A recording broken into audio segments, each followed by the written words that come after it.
ಸ್ನೇಹಿತರೆ ನಮಸ್ಕಾರ. ನಾನು ವಿನೋದ್ ಗೌಡ. ಅಮೆರಿಕ ಮತ್ತು ಇರಾನ್ ನಡುವೆ ಉದ್ವಿಗ್ನತೆ ಉಂಟಾಗಿದೆ. ಈಗ 6 ತಿಂಗಳಾಯ್ತು, ಮಾತುಕತೆ ನಡೆದು ಮಧ್ಯಸ್ಥಿಕೆ ಆಯ್ತು, ಆದ್ರೂ ಸಹಿತ ಯುದ್ಧ ನಿಲ್ಲಲಿಲ್ಲ. ಈಗ ಇರಾನ್ನ ಒಂದು ಟಾಪ್ ಅಧಿಕಾರಿ ದೊಡ್ಡದಾಗಿ ಹೇಳಿಕೆಯನ್ನ ಕೊಟ್ಟಿದ್ದಾರೆ.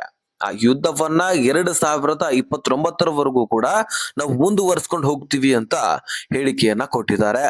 ಅಷ್ಟಕ್ಕೂ 2029 ಯಾಕೆ?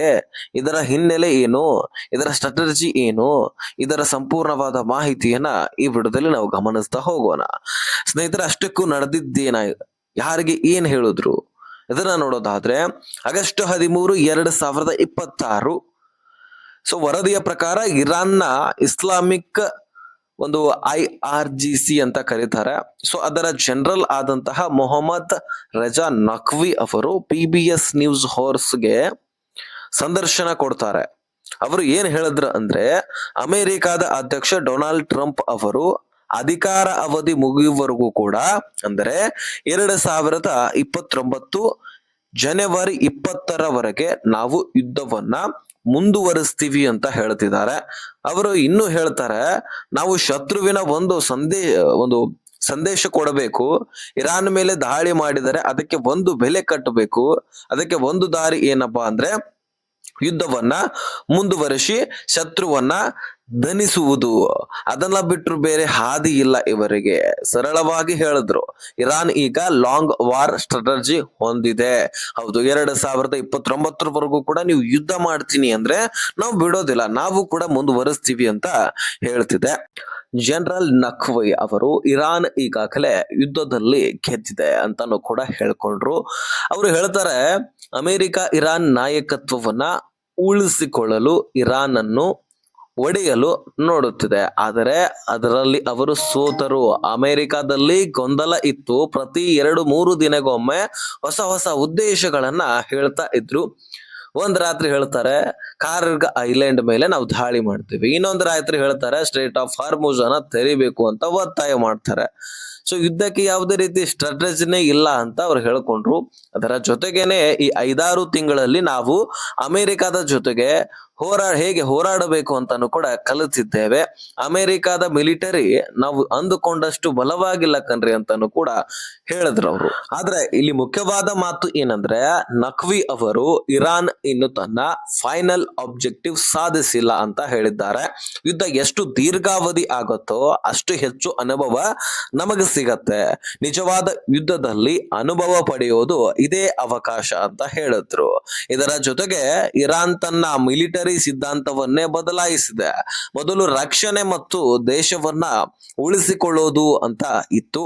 ಆದ್ರೆ ಈಗ ಅಕ್ರಮಣಕಾರಿಯಾಗಿ ಅಂದ್ರೆ ಈಗ ಯುದ್ಧದಲ್ಲಿ ನಾವೇ ಮುಂದಾಗಿ ಡೈರೆಕ್ಟ್ ಆಗಿ ಯುದ್ಧ ಮಾಡೋದು, ಸಿಂಪಲ್ ಆಗಿ ಹೇಳ್ಬೇಕಂದ್ರೆ ಅಕ್ರಮಕಾರಿ ಸಿದ್ಧಾಂತಕ್ಕೆ ಹೋಗಿದೆ. ಜನರಲ್ ಹೇಳಿದ್ರು, ಪರಿಸ್ಥಿತಿ ಅನುಕೂಲಕರವಾಗಿದ್ದಾಗ, ಆದೇಶ ಬಂದಾಗ ನಾವು ಶತ್ರುವಿನ ಪ್ರದೇಶದ ಒಳಗೆ ಹೋಗಿ ಆಪರೇಷನ್ ಮಾಡಲು ಸಿದ್ಧರಾಗ್ತೀವಿ. ಅಂದ್ರೆ ಇನ್ನು ಮುಂದೆ ಇರಾನ್ ಡಿಫೆನ್ಸಿವ್ ಅಲ್ಲ, ಅಫೆನ್ಸಿವ್ ಆಗಿ ಯೋಚಿಸ್ತಾ ಇದೆ ಅಂತ ನಾವು ತಿಳ್ಕೊಳ್ಬೇಕು. ಆದ್ರೆ ಈ ಮಧ್ಯ ಮಾತುಕತೆ ಏನಾಯ್ತು? ವರದಿಯ ಪ್ರಕಾರ ಪಾಕಿಸ್ತಾನ್, ಟರ್ಕಿ ಮತ್ತು ಒಮನ್ ಮಧ್ಯಸ್ಥಿಕೆ ವಹಿಸಿದ್ರು. US ಮತ್ತು ಇರಾನ್ ನಡುವೆ ಮಾತುಕತೆ ಒಂದು ಸೆಟಲ್ಮೆಂಟ್ ನಲ್ಲಿ ಇದೆ. ಅಂದ್ರೆ ಯಾವುದೇ ಫಲಿತಾಂಶ ಇಲ್ಲ, ಇನ್ನು ಕೂಡ ಒಂದು ಸೆಟಲ್ಮೆಂಟ್ ಆಗಿಲ್ಲ ಸಂಪೂರ್ಣವಾಗಿ. 6 ತಿಂಗಳು ಒಂದು ಮಧ್ಯಂತರ ಒಪ್ಪಂದ, ಹಲವಾರು ಸುತ್ತಿನ ಮಾತುಕತೆ ಆದ್ರೂ ವಾಷಿಂಗ್ಟನ್ ಮತ್ತು ತೆಹರಾನ್ ಒಂದು ಪರಸ್ಪರ ದಾಳಿ ಮಾಡ್ತಾನೆ ಇವೆ. ಅಂದ್ರೆ ಸದ್ಯಕ್ಕೆ ಶಾಂತಿ ಸಾಧ್ಯತೆ ಕಡಿಮೆ ಇದೆ ಅಂತ ನಾವು ಅನ್ಕೊಳ್ಬೇಕಿಲ್ಲಿ. ಯುದ್ಧ ಇನ್ನೂ ಕೂಡ ಮುಂದುವರಿಯುತ್ತೆ. ಹಾಗಾದ್ರೆ ಇದರ ಅರ್ಥ ಏನು? ಇರಾನ್ ಈಗ 2029 ಕೂಡ US ಚುನಾವಣೆಗೆ ವೇಟ್ ಅಂಡ್ ವಾಚ್ ಪಾಲಿಸಿನಲ್ಲಿದೆ. ಹೊಸ ಅಧ್ಯಕ್ಷ ಬಂದ್ರೆ ಪಾಲಿಸಿ ಬದಲಾಗಬಹುದು ಅಂತ ಲೆಕ್ಕ. ಅಂದ್ರೆ ಟ್ರಂಪ್ ನ ಬದಲಾಗಿ ಯಾರು ಬೇಕಾದ್ರೂ ಬಂದ್ರು ಯುದ್ಧ ನಿಲ್ಲಬಹುದು ಅನ್ನುವಂತಹ ಲೆಕ್ಕ ಇರಾನ್ದಿದೆ. ಈಗ ಇರಾನ್ ಡಿಫೆನ್ಸ್ ಮಾಡ್ತಾ ಇಲ್ಲ, ಅಟ್ಯಾಕ್ ಮಾಡುವ ಮೂಡ್ ನಲ್ಲಿದೆ. ಟಾರೆಯಾಗಿ 2029ವರೆಗೂ ಕೂಡ ನಾವು ಯುದ್ಧವನ್ನ ಮುಂದುವರಿಸಲಿಕ್ಕೂ ಕೂಡ ಸಿದ್ಧರಾಗಿದ್ದೀವಿ, ದಾಳಿ ಮಾಡ್ಲಿಕ್ಕೆ ಸಿದ್ಧರಾಗಿದ್ದೀವಿ ಅಂತ ಹೇಳ್ತಿದೆ. ಜೊತೆಗೆ ಇರಾನ್ ಮೇಲೆ ಯಾರೇ ಬೆರಳಚ್ಚು ಮಾಡಿದ್ರು ಮತ್ತೆ ಇರಾನ್ ಮೇಲೆ ಯುದ್ಧ ಮಾಡ್ಲಿಕ್ಕಂತ ನಿಂತ್ರೆ ಸೊ ನಾವು ಅದಕ್ಕೆ ಪ್ರತಿ ಉತ್ತರ ಕೊಡ್ಲಿಕ್ಕೆ ಸಿದ್ಧರಿದ್ದೀವಿ ಅಂತಾನು ಕೂಡ ಹೇಳಿದ್ದಾರೆ. ಪ್ರಾದೇಶಿಕ ಸಂಘರ್ಷ ಇನ್ನು ಮುಂದುವರಿತಾ ಇದೆ. ಸೊ ಇದು ಇನ್ನು ಕೂಡ ಶಾಂತಿ ಮಾತು ಒಪ್ಪಂದ ಸಂಪೂರ್ಣವಾಗಿ ಆಗಿಲ್ಲ, ಇನ್ನು ಅದು ಹಂತದಲ್ಲಿದೆ, ಅದು ಕಂಪ್ಲೀಟ್ ಆಗಿಲ್ಲ ಅಂತ ನಾವು ಹೇಳಬಹುದು. ಒಬ್ರು ಕೂಡ ಸೋಲನ್ನು ಒಪ್ಕೊಳ್ತಾ ಇಲ್ಲ ಅಥವಾ ಒಬ್ರಿಗೂ ಮಾತುಕತೆ ಆಗಿ ಒಪ್ಪಂದಕ್ಕೂ ಕೂಡ ಬರ್ತಿಲ್ಲ. ಸೊ ಹೀಗಾಗಿ ಈ ಒಂದು ಯುದ್ಧ ಇನ್ನೂ ಕೂಡ ನಡೀತಾ ಇದೆ. ಸೊ ಮಧ್ಯಸ್ಥಿಕೆ ವಹಿಸ್ಕೊಳ್ಬೇಕಾಗಿರ್ತಕ್ಕಂಥವರು ದೊಡ್ಡ ದೊಡ್ಡ ವ್ಯಕ್ತಿಗಳು ಮಧ್ಯಸ್ಥಿಕೆ ವಹಿಸ್ಕೊಂಡು, ದೊಡ್ಡ ದೊಡ್ಡ ಒಂದು ದೇಶಗಳು ಮಧ್ಯಸ್ಥಿಕೆ ವಹಿಸ್ಕೊಂಡು ಇದನ್ನ ನಿಲ್ಲಿಸಬಹುದು, ಇಲ್ಲ ಅಂದ್ರೆ ಹೀಗೆ ಮುಂದುವರಿತಿರುತ್ತದೆ. ಇದರಿಂದ ಎಲ್ಲ ದೇಶಗಳಿಗೂ ಕೂಡ ಪ್ರಾಬ್ಲಮ್ ಇದ್ದೇ ಇದೆ. ಸ್ನೇಹಿತರೆ, ಇದು ಇರಾನ್ನ ಟಾಪ್ ಜನರಲ್ ಕೊಟ್ಟಿರ್ತಕ್ಕಂತಹ ಒಂದು ಹೇಳಿಕೆ. ಇದು ಮುಖ್ಯವಾದ ಸೂಚನೆ ಏನಪ್ಪಾ ಅಂದ್ರೆ, ಇದು ಒಂದು ಕಡೆ ಹೇಳಿಕೆ, ಅಂತಾರಾಷ್ಟ್ರೀಯ ಒಂದು ಸಂಬಂಧಗಳಲ್ಲಿ ಎರಡೂ ಕಡೆ ನಿಲುವು ಇರುತ್ತೆ, ಒಂದೇ ಕಡೆ ನಿಲುವು ಇರೋದಿಲ್ಲ. ಹೀಗಾಗಿ ಇದು ಮಾಹಿತಿ ಉದ್ದೇಶಕ್ಕಾಗಿ ಮಾತ್ರ.